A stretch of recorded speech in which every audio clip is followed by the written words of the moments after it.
आइए आज आप सभी को संक्षेप में श्री राम के जन्म की पौराणिक कथा का श्रवण कराते हैं। रामायण और रामचरितमानस हमारे पवित्र ग्रंथ हैं।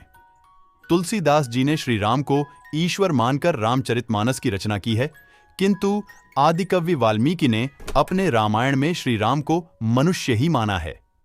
तुलसीदास जी ने रामचरितमानस को राम के राज्याभिषेक के बाद समाप्त कर दिया है। वहीं आदिकवि श्री वाल्मीकि ने अपने रामायण में कथा को आगे श्री राम के महाप्रयाण तक वर्णित किया है। तो चलिए हम सब मिलकर श्री राम के जन्म की पौराणिक कथा का श्रवण करते हैं। महाराजा दशरथ ने पुत्र प्राप्ति हेतु यज्ञ आरंभ करने की ठानी। महाराज की आज्ञानुसार श्याम कर्ण घुड्डा चतुरंगिनी सेना के साथ छुद्धवा दिया गया। महाराज दशरथ ने समस्त मनस्वी, तपस्वी, विद्वान आर्षि मुनियों तथा वेद विज्ञ प्रकांड पंडितों को यज्ञ संपन्न कराने के लिए बुलावा भेज दिया। निश्चित समय आने पर समस्त अभ्यागतों के साथ महाराज दशरथ अपने गुरु वशिष्ठ जी तथा अपने परम मित्र अंग देश के अधिपति लोभपाद के जामाता रंगरषि को लेकर यज्ञ मंडप में पधारे। इस प्रकार महान यज्ञ का विधिवत शुभारंभ किया गया। संपूर्ण वातावरण वेदों की अर्चाओं के उच्च स्वर में पाठ से गूंजने तथा समिधा की सुगंध से महकने लगा।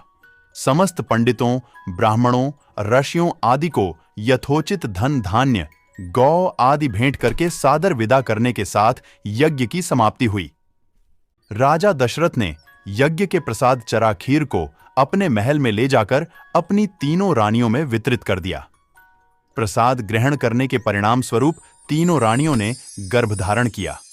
जब चैत्र मास के शुक्ल पक्ष की नवमी तिथि को पुनर्वसु नक्षत्र में सूर्य, मंगल, शनि, बृहस्पति तथा शुक्र अपने अपने उच्च स्थानों में विराजमान थे, कर्क लग्न का उदय होते ही महाराज दशरथ की बद्धी रानी कौशल्या के गर्भ से एक शिशु का जन्म हुआ, जो कि नीलवर्ण, चुंबकीय आकर्षण वाले, अत्यंत तेजोमय, परम कांतिवान तथा अत्यंत सुंदर था।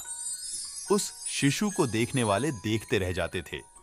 इसके पश्चात शुभ नक्षत्रों और शुभ घड्ढी में महारानी कैकेयी के एक तथा तीसरी रानी सुमित्रा के 2 तेजस्वी पुत्रों का जन्म हुआ। संपूर्ण राज्य में आनंद मनाया जाने लगा। महाराज के 4 पुत्रों के जन्म के उल्लास में गंधर्व गान करने लगे और अप्सराएं नृत्य करने लगीं। देवता अपने विमानों में बैठकर पुष्प वर्षा करने लगे। महाराज ने उन्मुक्त हस्त से राजद्वार पर आए भाट, चारण तथा आशीर्वाद देने वाले ब्राह्मणों और याचकों को दान दक्षिणा दी। पुरस्कार में प्रजाजनों को धन धान्य तथा दरबारियों को रत्न आभूषण प्रदान किए गए।